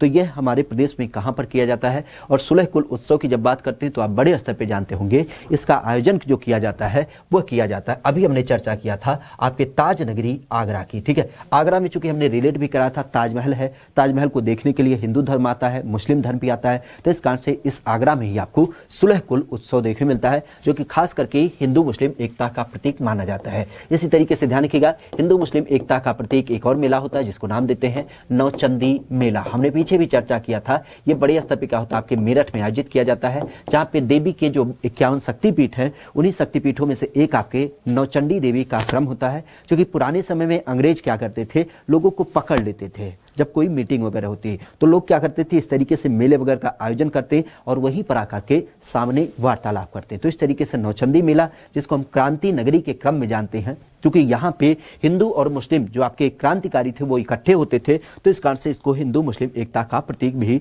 माना जाता है। ठीक है, नेक्स्ट क्वेश्चन आपके लिए पुनः कि सूची 1 को सूची 2 से सुमेलित करिए। और सूची के क्रम में देखा जाए तो गोविंद साहब का मेला बहराइच से, कैलाश मेला सहारनपुर से, सैयद सालार का मेला अंबेडकर नगर से और आपके शाकंभरी देवा आगरा से। तो इसका सही जवाब क्या हो जाएगा?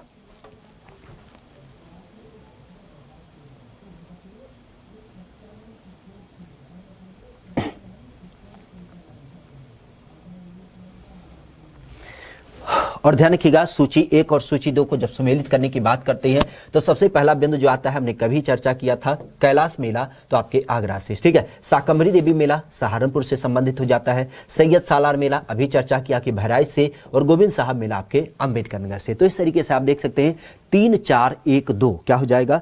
3 4 1 2, यही इसका सही जवाब होगा।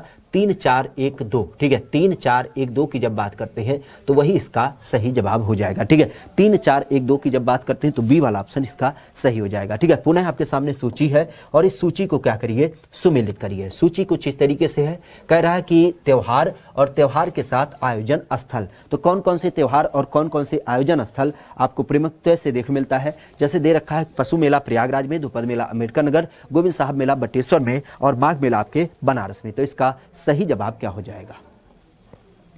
ठीक है, उत्तर प्रदेश के अंतर्गत इसका सही जवाब क्या होगा? चलिए, हमें बिल्कुल नहीं पता, लेकिन एक एक ऑप्शन के आधार पर देखते हैं। जैसे पशु मेले की जब बात करते हैं तो पशु मेला अभी हमने चर्चा किया था, बटेश्वर में लगता है। द्रुपद मेले की जब बात करते हैं तो संगीत के ऊपर आधारित आपके बनारस में लगता है। गोविंद साहब का मेला अभी हमने देखा, ये आपके अंबेडकर नगर में लगता है। जबकि माघ मेले की जब बात करते हैं तो आपके प्रयागराज में लगता है। अब इस आधार पर अगर देखा जाए तो विशेषतः ध्यान रखिएगा, पशु मेला बटेश्वर अर्थात 3, द्रुपद मेला बनारस अर्थात 4, इसके अलावा गोविंद साहब का माघ मेला आपके क्या हो जाता है? प्रमुखता से अंबेडकर नगर, और इसके अलावा माघ मेला आपके प्रयागराज। तो इस तरीके से ध्यान रखिएगा, क्या हो जाएगा ऑप्शन?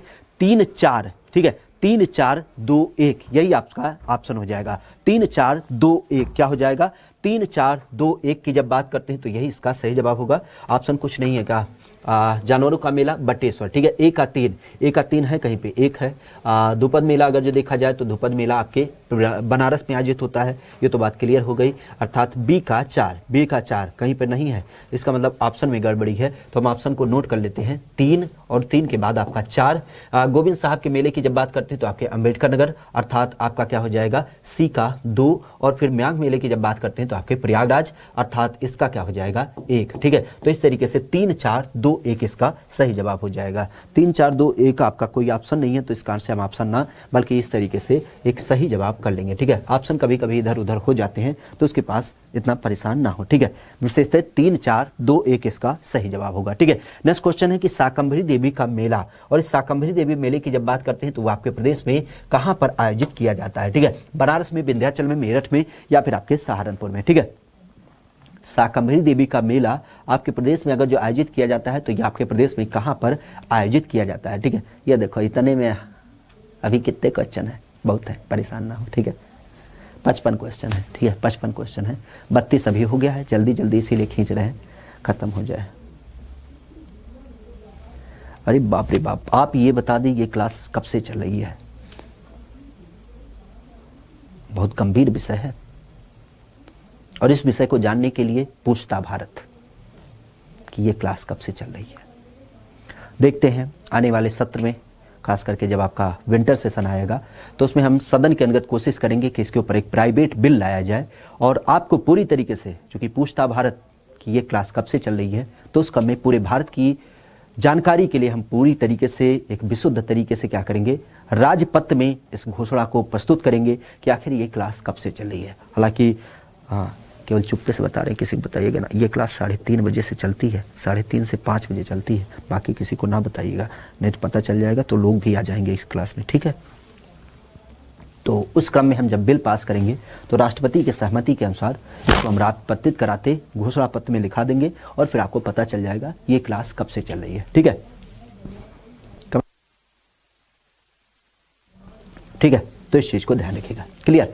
किसकी बात की जा रही है? शाकंभरी देवी मेले का आयोजन। और शाकंभरी देवी मेले की जब बात करते हैं तो शाकंभरी देवी मेला कहां पर आपका आयोजित किया जाता है? तो आप भी जानते हैं ये बड़े स्तर पे आपके सहारनपुर में आयोजित किया जाता है, ठीक है। सहारनपुर की जब बात करते हैं तो इस सहारनपुर के अंतर्गत विशेषतः शाकंभरी देवी का मेला देख मिलता है, ठीक है। नेक्स्ट क्वेश्चन है कि निम्नलिखित में से कौन सा नृत्य आपके बुंदेलखंड का नहीं है? ठीक है, अरे बाप, बुंदेलखंड का नृत्य नहीं है ना, ना, बुंदेलखंड में बहुत सारे नृत्य हैं, लेकिन इनमें से कौन सा नृत्य ऐसा है जो आपके बुंदेलखंड का नहीं होता है। खास करके देखा जाए तो इसका क्रम आपको देख मिलता है आपके ख्याल नृत्य का, ख्याल नृत्य के अलावा देखा जाए तो पाई डंडा नृत्य का, या फिर आपके राई नृत्य का, या फिर बड़ैया नृत्य का, या फिर आपके राई नृत्य का। ठीक है, हालांकि ये सारे नृत्य गलत ही लिखे हैं। ख्याल नृत्य हो जाएगा, पाई डंडा नृत्य हो जाएगा। ठीक है, पाई डंडा नृत्य हो जाएगा, राई नृत्य की जब बात करते हैं तो राई नृत्य हो जाएगा, और बड़ैया नृत्य की जब बात करते हैं तो ये आपको देखने मिलेगा। ठीक है, तो कौन सा नृत्य ऐसा है जो आपको कहीं ना कहीं कह सकते हो कि आपके बुंदेलखंड से संबंधित नहीं देखने मिलता है। ठीक है, विशेष ध्यान रखिएगा, पाई डंडा नृत्य हमने बताया भी था कि जैसे आपके गुजरात में डांडिया होता है, कौन सा, जब हम गुजरात के डांडिया की बात करते हैं तो जैसे गुजरात का डांडिया होता है उसी स्वरूप में क्या होता है, ये हमारे इधर के लोकेशन में किया जाता है। राई नृत्य हमने बताया था कि बुंदेलखंड में महिलाएं क्या करती हैं, जैसे मोर होता है उस तरीके से मयूर नृत्य का धारण करके करती हैं। ठीक है, ख्याल नृत्य हमने बताया भी था कि ये क्या किया जाता है, संतान प्राप्ति के लिए देवी सरस्वती का आधारित करते हुए ये नृत्य आपका किया जाता है। ठीक है, बड़ैया नृत्य की जब बात करते हैं तो ये तो हम खुद ना समझ पा रहे हैं बड़ैया है क्या होगा। ठीक है, तो इस तरीके से अगर देखा जाए तो इसमें सही जवाब क्या होगा। ठीक है, धीरे धीरे नोट भी करें, नोट तो आपने बना रखा है।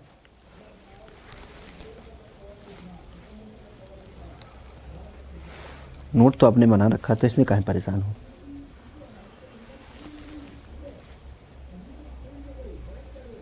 क्लियर, चलिए नेक्स्ट क्वेश्चन की बात करते हैं कि लठमार होली मनाई जाती है। ठीक है, क्या है लठमार होली की जब बात करते हैं तो ये लठमार होली कहां पर मनाई जाती है, वृंदावन में, बरसाना में, मथुरा में, या फिर आपके गोकुल में। ठीक है, किसके अंतर्गत लठमार होली की जब बात करते हैं तो ये प्रमुखता से कहां पे आपकी आयोजित की जाती है। ठीक है, कहां पे आयोजित की जाती है, वृंदावन, बरसाना। ठीक है,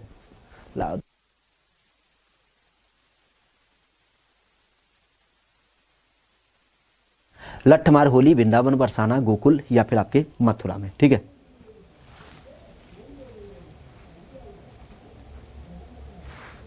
और लठमार होली जाहिर सी बात है कि राधा रानी और भगवान कृष्ण से संबंधित होता है। खास करके अगर जिसकी बात करते हैं तो आप भी जानते हैं ये बड़े स्तर पे जो आपका बरसाना है, क्योंकि जहां से राधा रानी का संबंध होता है उसी बरसाना की जब बात करते हैं तो वही बरसाना से ही संबंधित हो जाता है आपका क्या, लठमार होली। ठीक है, नेक्स्ट क्वेश्चन की बात करते हैं कि मेरठ के अंतर्गत क्या करा है, मेरठ के अंतर्गत प्रत्येक वर्ष होली के बाद आयोजित किया जाने वाला जो एक नृत्य होता है वह कौन से होता है। ठीक है, होली के बाद आयोजित किया जाने वाला एक रंग बिरंगा त्योहार होता है। और अगर जिसकी बात करते हैं तो इसका क्रम क्या देख मिलता है, खास करके देखा जाए तो नौचंदी मेला, सिकरी का मेला, कुंभ मेला, या फिर आपका यहाँ पे गंगा मेला।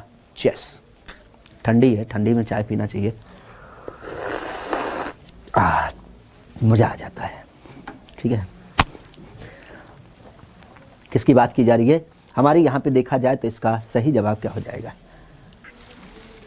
ठीक है, मेरठ में प्रत्येक वर्ष होली के बाद जो आपका मेला आयोजित किया जाता है वो कौन सा, कुंभ मेला, नौचंदी मेला, गंगा मेला, या फिर आपके सिकरी का मेला। ठीक है, तो इसकी जब बात करते हैं तो ध्यान रखिएगा, मेरठ में होली के बाद जो आपका मेला आयोजित किया जाता है, अभी हमने चर्चा किया था कि नौचंदी मेला जो संबंधित है, इस नौचंदी मेले का संबंध क्या हो जाता है, आपको मेरठ से देखने को मिलता है, जहां पे ये होली के बाद आपका आयोजित किया जाता है। चूंकि गब्बर कई बार पूछा था कि सांबा होली कब है, तो इस कारण से इस जवाब को देने के लिए हमारे उत्तर प्रदेश वालों ने क्या किया, होली के बाद नौचंदी मेले का आयोजन करना चालू कर दिया।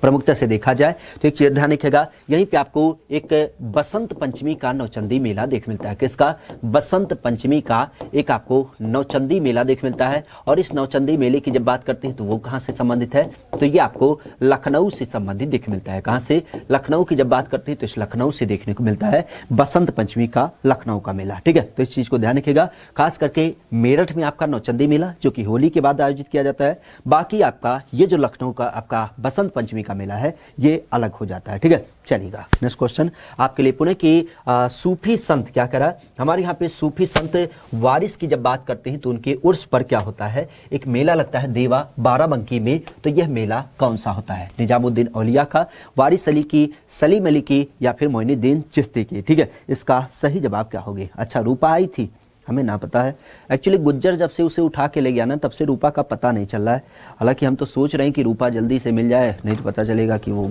गुज्जर वाला केस कुछ काफी बड़ा हो जाएगा। ठीक है,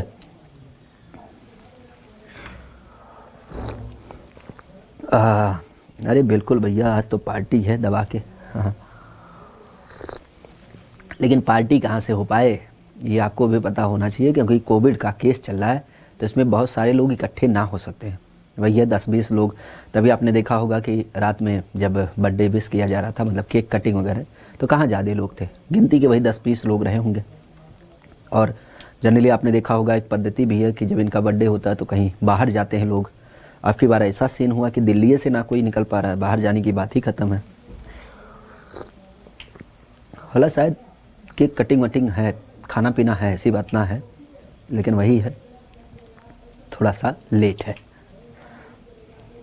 क्योंकि हमें शायद पता चला था, क्योंकि हमारी क्लासें तो शाम को ही होती हैं ज़्यादातर, लेकिन फिर भी ये आइडिया लग गया था कि शाम को है कुछ रंगारंग प्रोग्राम। ठीक है,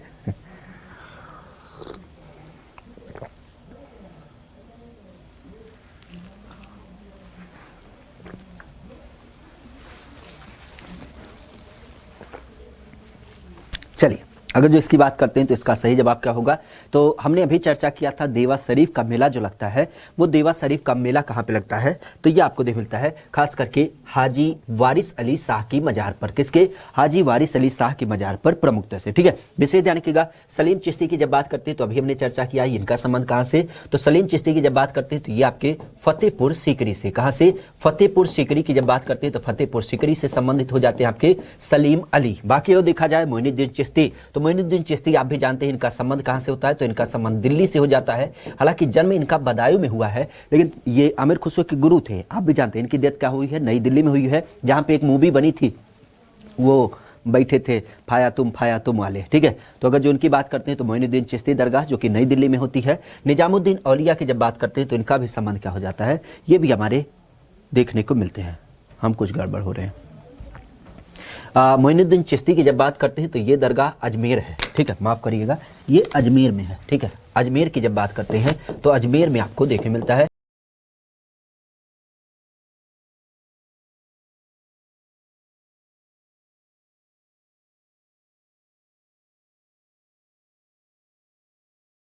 विश्व प्रसिद्ध कुंभ मेले का आयोजन किया जाता है। ठीक है, तो ये कुंभ मेला आपके प्रदेश में कहां पे आयोजित होता है? प्रयागराज, उज्जैन, बनारस या फिर आपके आगरा में। ठीक है, अगर जो इसकी बात करते हैं तो इसका सही जवाब क्या हो जाएगा?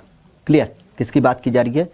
हमारे प्रदेश के अंतर्गत खास करके कुंभ मेले की जब बात करते हैं, कुंभ मेले को आधारित करते हुए हमने एक सूत्र भी बताया था, खास करके पहुना। ठीक है, और पहुना के आधार पे हमने 4 लोकेशन बताए थे। पास से आपका प्रयागराज, पास से आपका प्रयागराज, हाथ से अगर जो देखा जाए तो हाथ से आपका हरिद्वार, इसके अलावा देखा जाए तो आपका पुनः आपको दूसरा जो देख मिलता है हरिद्वार के अलावा दूसरा जो आपको देख मिलता है उससे आपका उज्जैन। ठीक है, उससे आपका उज्जैन, ना से अगर देखा जाए तो ना से आपका नासिक। अब यहाँ पे क्वेश्चन देखने वाली बात क्या है, क्योंकि यहाँ पे प्रयागराज और उज्जैन दोनों है। ठीक है, लेकिन अगर जो देखा जाए तो कह सकते हो कि हमारे उत्तर प्रदेश की चूंकि बात हो रही है तो इस कारण से हम बात को केवल घुमा देंगे, आपका हो जाएगा प्रयागराज। हालांकि उज्जैन भी इसका सही जवाब हो जाता है। ठीक है, उज्जैन भी इसका सही जवाब हो जाता है, लेकिन चूंकि हम उत्तर प्रदेश की बात करें तो इस कारण से केवल इसकी बात करेंगे। ठीक है, नेक्स्ट क्वेश्चन है कि उत्तर प्रदेश में सबसे ज्यादा क्या करा है, उत्तर प्रदेश में सबसे ज्यादा मेले किस एक स्थान पे आयोजित किए जाते हैं। ठीक है, प्रदेश में जो सबसे ज्यादा मेलों की संख्या लगती है वह कहां पर आपको देख मिलती है? मथुरा के अंदर देख मिलता है, या फिर अगर देखा जाए, ठीक है, मथुरा में लगता है, या फिर आगरा में लगता है, या कानपुर में, या फिर आपके फतेहपुर में। ठीक है, महाकुंभ, महाकुंभ भी इन जगहों पे लगता है, चारों जगहों पे कुंभ में लगता है, जिसे हम अर्ध कुंभ कहते हैं, और इसके अलावा महाकुंभ भी लगता है। ठीक है,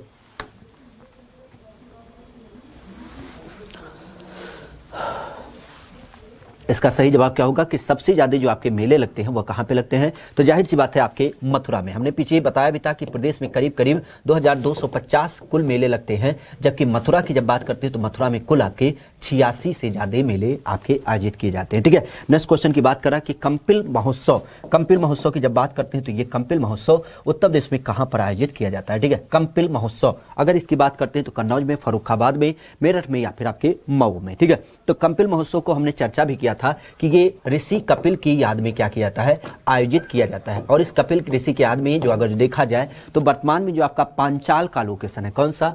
पांचाल की बात करते हैं तो इस पांचाल के संबंध में आपको मिलता है। और इस पंचाल की जब बात करते हैं तो यहाँ फर्रुखाबाद, जहां पे अगर देखा जाए तो राजा द्रुपद का संबंध यहीं से हो जाता है, और द्रुपद के क्रम में आप भी जानते हैं द्रौपदी का संबंध यहीं से हो जाता है। खास करके इन्हीं को हम पांचाली भी नाम देते हैं। क्या बोलते हैं? पांचाली भी बोलते हैं। और देखा जाए तो यहीं पे द्रोण ऋषि का भी संबंध हो जाता है। ठीक है, अर्थात द्रोणाचार्य का भी जन्मस्थली ये मानी जाती है। आधुनिक मीरा के रूप में देखा जाए तो आपके महादेवी वर्मा, और महादेवी वर्मा की जब बात करते हैं तो इनका भी संबंध यही से हो जाता है। ठीक है, नेक्स्ट क्वेश्चन है कि पशुओं से संबंधित जो आपका विश्व प्रसिद्ध बटेश्वर मेला होता है वो आपके प्रदेश में आयोजित किया जाता है। तो बटेश्वर मेला कहाँ पे आयोजित होता है? बलिया, कानपुर, मथुरा या फिर आगरा। ठीक है, तो बटेश्वर का जो मेला आपको आयोजित देख मिलता है वो आपको कहाँ पर देख मिलता है? बलिया, कानपुर, मथुरा या फिर आपके आगरा में। ठीक है, ठीक है, अगर इसकी बात करते हैं तो इसका सही जवाब क्या हो जाएगा? बटेश्वर का मेला। और बटेश्वर मेले की जब बात करते हैं तो हमने पीछे भी चर्चा किया था कि ये हमारे यहाँ पे क्या होता है, ये एक मेला के नाम से जाना जाता है। इसको हम विश्व प्रसिद्ध ऊंटों का मेला भी कहते हैं। क्या बोलते हैं इसको? विश्व प्रसिद्ध ऊंटों का मेला भी कहा जाता है। प्रमुखतः अगर देखा जाए तो ये मेला आपको लगता है आपके आगरा के अंदर। ठीक है, आगरा में देखा जाए तो एशिया में लगने वाला सबसे बड़ा जानवरों का जो मेला होता है वो आपके बटेश्वर के मेले के रूप में देख मिलता है। ठीक है, नेक्स्ट क्वेश्चन है कि राम बारात। अगर जो हम राम बारात की बात करते हैं तो ये राम बारात किस एक लोकेशन पे का आयोजित किया जाता है? ठीक है, राम बारात जो आयोजन किया जाता है वह किस स्थान पर किया जाता है? अयोध्या में, आगरा में, चित्रकूट में या फिर इनमें से कोई नहीं? राम बारात मेले का आयोजन कहाँ पर किया जाता है? आगरा में, अयोध्या में, चित्रकूट में या फिर इनमें से कोई नहीं? बताएंगे, जल्दी से बताएंगे। और इसकी जब बात करते हैं तो ध्यान रखिएगा, राम बारात जनरली आप भी जानते हैं भगवान राम की बारात ऐसी संकल्पना होती है कि अयोध्या से निकाली जाती होगी, लेकिन मैंने कई बार इसको तोड़ करके बताया कि अयोध्या नहीं बल्कि आगरा से संबंधित हो जाता है। ठीक है, नेक्स्ट क्वेश्चन है कि विश्व प्रसिद्ध ददरी मेला। और ददरी मेले की जब बात करते हैं तो इस ददरी मेले का संबंध किससे होता है? पशुओं से, गंगा स्नान से, होली के शुभ अवसर पर या फिर इनमें से कोई नहीं? ठीक है, उत्तर प्रदेश में जो ददरी का मेला लगता है वो किससे संबंधित हो जाता है? ठीक है, ददरी का मेला। और ददरी के मेले की जब बात करते हैं तो ध्यान रखिएगा, ददरी का जो मेला संबंधित आपको देख मिलता है उसका संबंध किससे होता है? तो वो आपके हमने कई बार चर्चा किया कि ये भी पशुओं के ऊपर आधारित करते हुए मेला होता है। और इसकी जब बात करते हैं तो ये कहाँ पे आयोजित होता है? तो ये हमारे प्रदेश का जो सबसे पूर्वी जिला है बलिया, उस बलिया में इसका आयोजन किया जाता है। ठीक है, तो बलिया की जब बात करते हैं तो बलिया के अंदर खास करके पशुओं का मेला ददरी का मेला बोला जाता है। ठीक है, नेक्स्ट क्वेश्चन है कि सरधना का मेला या फिर जिसको हम सरधना महोत्सव के रूप में जानते हैं, इसका आयोजन कहां पे किया जाता है? और सरधना मेले की जब बात करते हैं तो इसका आयोजन कानपुर, बलिया, मेरठ या फिर आगरा में। ठीक है, किसकी बात की जा रही है? सरधना का मेला। और जहां पे हम बात करते हैं किसका नाम, खास करके बेगम समरू की चर्च, किसके बोलते हैं? बेगम समरू की चर्च।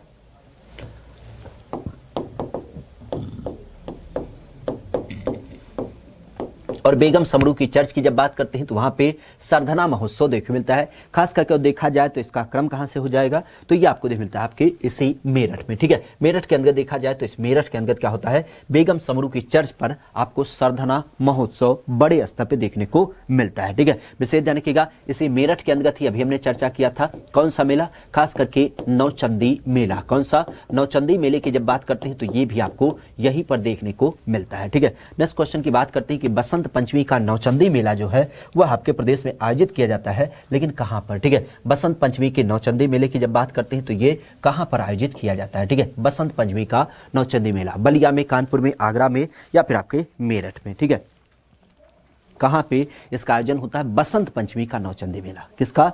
बसंत पंचमी का जो हमारा मेले की बात होती है उसका क्रम आपको देखने को मिलता है। ठीक है, तो बसंत पंचमी मेले की जब बात करते हैं तो ये जाहिर सी बात है कि बसंत पंचमी का मेला अभी हमने चर्चा किया था कानपुर में। अरे भैया ऑप्शन में नहीं है, ठीक है, ऑप्शन में नहीं है, कोई दिक्कत ना। लखनऊ की हमने बात किया था। ठीक है, क्योंकि हमने सामान्य नौचंदी मेले की जब बात किया था तो सामान्य तरीके से जो आपके नौचंदी मेला होता है, ये नौचंदी मेला कब लगता है? तो ये आपके होली के बाद आयोजित होता है। ठीक है, ये आपके होली के बाद आयोजित किया जाता है। लेकिन एक जो आयोजित होता है आपके रंग बिरंगा बसंत पंचमी के समय पर, तो आपके लखनऊ में आयोजित किया जाता है। ठीक है, नेक्स्ट क्वेश्चन की बात करें कि झूला मेला। इस झूला मेला की जब बात करते हैं तो इसका संबंध क्या हो जाएगा? ठीक है, झूला मेले की जब बात करते हैं तो ये मेरठ में, वृंदावन में, झांसी में या फिर आपके कहाँ पे कह सकते हो कि कानपुर में। ठीक है, कहाँ पे अगर इसकी बात करते हैं तो ये आपके कानपुर में।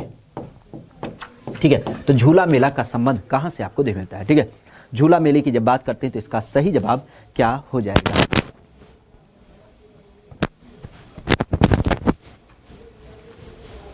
झूला मेला। और झूला मेला हमने बताया भी था कि किसी बच्चे का जब जन्म होता है तो उसे क्या किया जाता है, पालने में या फिर झूले में रख करके झुलाया जाता है। तो इसका संबंध मुख्यतः मथुरा और मथुरा के क्रम में जो आपका वृंदावन लोकेशन है वहां से संबंधित हो जाता है। भगवान कृष्ण के जन्म के अवसर पर क्या होता है, इसका आयोजन किया जाता है। ठीक है, नेक्स्ट क्वेश्चन की बात करते हैं, गढ़मुक्तेश्वर का मेला। किसका, गढ़मुक्तेश्वर के मेले की जब बात करते हैं तो ये आपके प्रदेश में कहां आयोजित होता है, मुरादाबाद, हाथरस, बागपत या फिर हापुड़ में। ठीक है, इसकी बात की जा रही है गढ़मुक्तेश्वर का मेला। और एक जो इसकी बात करते हैं तो इसको हम अपने यहाँ पे खास करके गढ़गंगा का मेला भी कहते हैं। क्या बोलते हैं, गढ़गंगा का मेला। और गढ़गंगा इसे क्यों बोला जाता है, क्योंकि गढ़मुक्तेश्वर नाम है और ये गंगा नदी के किनारे स्थित है। ठीक है, किसके किनारे, गंगा नदी के किनारे स्थित होता है, तो इस कारण से इसको गढ़गंगा का मेला या फिर गढ़मुक्तेश्वर का मेला बोला जाता है। प्रमुखता से आप भी जानते हैं कि आपके बड़े स्तर पे हापुड़ की जब बात करते हैं तो इस हापुड़ में इसका आयोजन किया जाता है। ध्यान रखिएगा, ये आपके प्रदेश का क्या होता है, प्रदेश का सबसे छोटा जिला है। कौन सा, सबसे छोटा जिले की जब बात करते हैं तो उसका क्रम देख मिलता है। और अभी आपने सुना भी होगा एक एनडीआरएफ की, किसकी, एनडीआरएफ की जो आपकी महिला बटालियन है, इस महिला बटालियन की एक आपकी टुकड़ी क्या की गई है, यहां पर तैनात की गई है। ठीक है, तो एनडीआरएफ की देश की पहली महिला बटालियन आपके हापुड़ में ही तैनात की गई है। कहां पे, गढ़मुक्तेश्वर में। ठीक है, गढ़मुक्तेश्वर का मेला कहां पे लगता है, तो बिल्कुल आपका हापुड़ हो जाएगा, इसका कोई जवाब नहीं। नेक्स्ट क्वेश्चन की बात करते हैं कि प्रदेश में प्रसिद्ध खिचड़ी का जो मेला होता है वह खिचड़ी का मेला आयोजित किया जाता है। ठीक है, खिचड़ी के मेले की जब बात करते हैं तो ये खिचड़ी का मेला कहां पर आयोजित किया जाता है, हमीरपुर, गोरखपुर, रामपुर या फिर आपके गाजीपुर में। ठीक है, खिचड़ी का मेला। और आज की अगर बात करते हैं तो आज ये मेला बड़े स्तर पे आयोजित किया जाता है, क्योंकि आज का दिवस जो है वो है मकर संक्रांति। जनरली आप भी जानते हैं कि हमारे पूरे देश में जो मकर संक्रांति मनाई जाती है, खास करके लोहड़ी पंजाब में मनाई जाती है, लेकिन हमारे पूर्वांचल या फिर उत्तर भारत की जब बात करते हैं तो यहाँ पे मकर संक्रांति, जहाँ पे क्या होता है, सूर्य कहीं न कहीं कह सकते हो कि उत्तरायण से दक्षिणायन होने के क्रम में देख मिलता है। ठीक है, दक्षिणायन से उत्तरायण होता है और इस क्रम में हम देखते हैं कि कहीं ना कहीं क्या होता है, मकर संक्रांति का त्योहार दिखाया जाता है। इस क्रम की अगर बात करते हैं तो इस क्रम में ध्यान रखिएगा, ये क्या होता है, खिचड़ी का मेला जो होता है जो बड़े स्तर पे आपके गोरखपुर में आयोजित किया जाता है। जहां पे अगर देखा जाए तो गोरक्षनाथ मंदिर, किसका, गोरक्षनाथ मंदिर की जब बात करते हैं तो इस गोरक्षनाथ मंदिर में बड़े स्तर पे आपका मेला आयोजित होता है। और यहाँ पे लोग क्या करते हैं, श्रद्धालुओं के द्वारा खिचड़ी को चढ़ाया भी जाता है। ऐसी मानता है कि जो आपके नेपाल के राजा थे वो पहले क्या करते थे, आते थे और इन भगवान को क्या करते थे, खिचड़ी चढ़ाते थे। और वही परंपरा अब क्या हो गई है, जनमानस में चलती है। तो इस कारण से खिचड़ी का मेला खास करके आपके गोरखपुर से संबंधित हो जाता है। ठीक है, नेक्स्ट क्वेश्चन की बात करते हैं कि सोरो का मेला कहां पे लगता है। ठीक है, सोरो के मेले की जब बात करते हैं तो ये कहां लगता है, तो सोरो का मेला बिल्कुल आपको पता है भगवान बारह के अवतार से संबंधित, हमने बताया था कहां पे, ये आपके कासगंज से संबंधित हो जाता है। कहां से, कासगंज की जब बात करते हैं तो वहां पे 12 भगवान से संबंधित सोरो का मेला। ठीक है, बल सुंदरी देवी का मेला, इसको तो आप भूल नहीं सकते हैं, क्यों, क्योंकि बल सुंदरी देवी हमने खास करके जिम वाली सुंदरी की बात की थी। और जिम वाली सुंदरी क्या करेगी, किसका चयन करेगी, सीधी सी बात है, बल सुंदरी देवी का मेला आपके अनूप शहर। और इस अनूप शहर की जब बात करते हैं तो ये आपके बुलंद शहर में पड़ता है। ठीक है, तो बुलंद शहर के अंदर पड़ने वाला आपका बल सुंदरी देवी का मेला यहाँ पे आयोजित किया जाता है। ठीक है, नेक्स्ट क्वेश्चन है देवी पाटन का मेला। और देवी पाटन मेले की जब बात करते हैं तो हमने कई बार बताया है कि देवी पाटन मेले से ही संबंधित हुआ था मिशन शक्ति योजना की शुरुआत। और इसकी अगर बात करते हैं तो ये कहां पे देख मिलता है, तो ये हमारे उत्तर प्रदेश का जो बलरामपुर जिला है, कहां पे, बलरामपुर की जब बात करते हैं तो वहां से आपका देवी पाटन का मेला आपको बड़े स्तर पे देख मिलता है। ठीक है, नेक्स्ट क्वेश्चन की बात करते हैं गोला गोकर्णनाथ का मेला।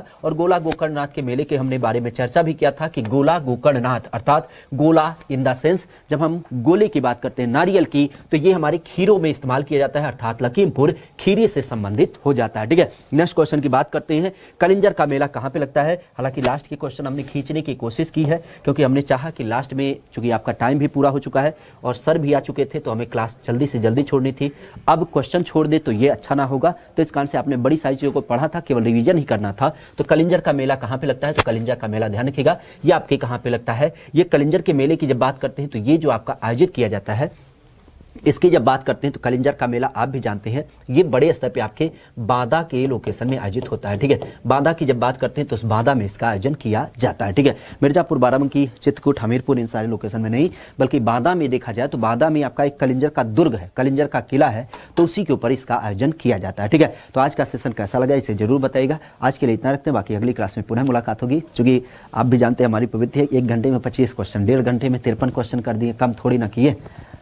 क्योंकि जाहिर सी बात है चीज़ों को एक्सप्लेन भी करते हैं और उसको समझाते भी हैं, आपके ऑप्शन को भी देखते हैं, तो थोड़ा टाइम टेकन हो जाता है। कोशिश करेंगे कि अगली क्लास कुछ इस तरीके से बहुत तेज़ रनअप वाली ना रहे, ठीक है। तो आज के लिए इतना ही। Thank you, all the best, bye bye, take care.